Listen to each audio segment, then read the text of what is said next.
मतलब ये है कि संत रामपाल जी महाराज के जेल में जाने के बाद आपने उनसे नाम दीक्षा ली है।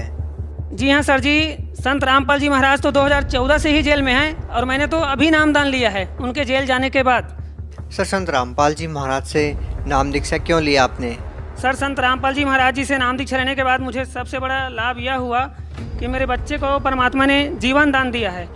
संत रामपाल जी महाराज जी ने, संत रामपाल जी महाराज जी से मेरे पापा जी ने पहले ही नाम दीक्षा ले रखी थी सन 2013 में, तो उनसे काफ़ी सुना था मैंने संत रामपाल जी महाराज जी के बारे में कि वे परमात्मा के स्वरूप हैं, आए हुए हैं। एक दिन क्या हुआ सर जी, जब मैं बाहर से आया घर पे तो बच्चे को बहुत ज़्यादा तेज़ बुखार था।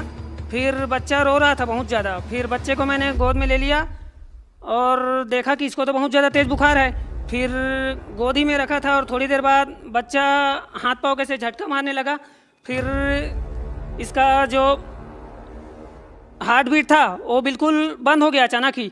मैंने हाथ से छू कर देखा और कान में भी लगा कर देखा तो बच्चा समझ लो पूरा डेड हो गया, ख़त्म हो गया था बच्चा।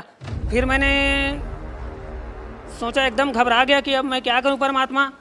हे संत रामपाल जी महाराज, आपके बारे में बहुत सुना हूं परमात्मा कि आप मरे हुए को भी जीवन दान दे देते हो। तो मैंने संत रामपाल जी महाराज जी के जो दरबार साहिब है हमारे घर में, वहाँ पर जाके दंडवत प्रणाम किया मालिक को, संत रामपाल जी महाराज को।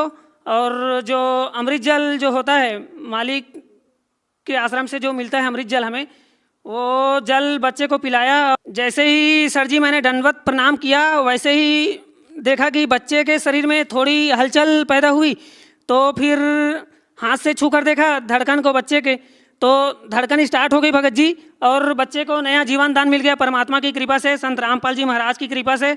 और उसी दिन मैंने प्रण कर लिया कि आज की आज ही मैं जाकर संत रामपाल जी महाराज जी से नाम दीक्षा लूँगा और अपने जीवन का कल्याण करूँगा।